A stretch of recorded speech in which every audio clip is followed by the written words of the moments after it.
Hi everyone, Comic Reviewer here. This time reviewing on the 2002 film Like Mike. Now, as you know, Like Mike is meant to be a sports comedy film and was also meant to be produced by NBA Productions, as well as featuring many cameo appearances by NBA players.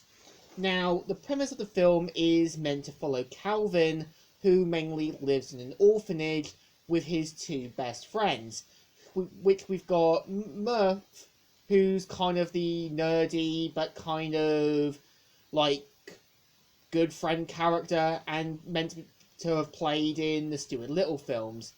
You've also got Reg, who is meant to be the sort of Asian friend and is meant to be played by Brenda Song, who was also known for playing London in Sweet Life and Zack and Cody, and also playing in Amphibia and Wendy Wu Homecoming Warrior.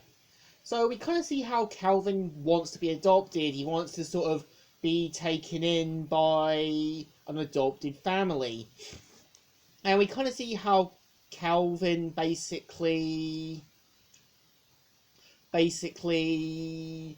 ends up getting these shoes that were once owned by Michael Jordan, and after the bully basically throws them onto the power line after trying to retrieve them, they end up getting electrical abilities that allows him to sort of be good at basketball. And of course, after going to the basketball game where he was given free tickets by one of the coaches, we kind of see how like the sort of coach and all that see this as a big promotional material due to how good his basketball skills are. And we're kind of seeing how one of the basketball players, Tracy, is at first meant to be annoyed with Calvin, but over time gets to know him better and understands him. And I think Tracy and Calvin do work quite well, because you can kind of tell Tracy does get annoyed at Calvin, but when Calvin does sort of back him up or, keep his ass out of the fire, you can kind of tell he starts to realise that Calvin isn't really a bad guy.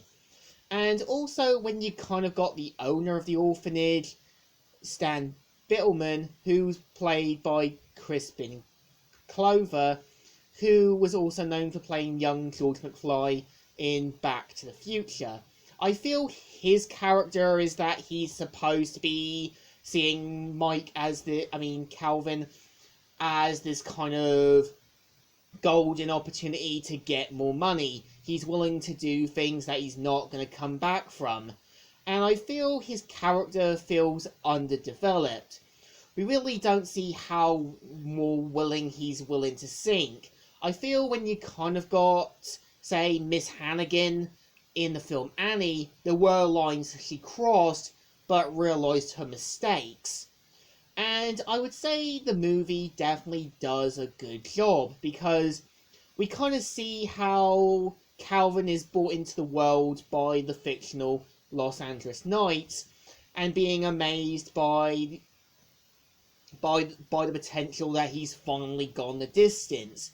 And I would also say as well, what I think the movie does well at, it has a bit of a message about realising what's more important, and basically coming to terms if being taken in by someone else is a good idea, and that there's always that one person who sees your potential and knows what's best for you.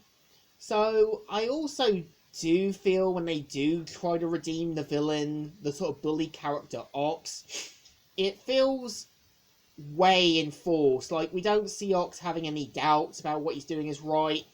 It just feels like they needed to sort of redeem the bully, even though he didn't really need a redemption.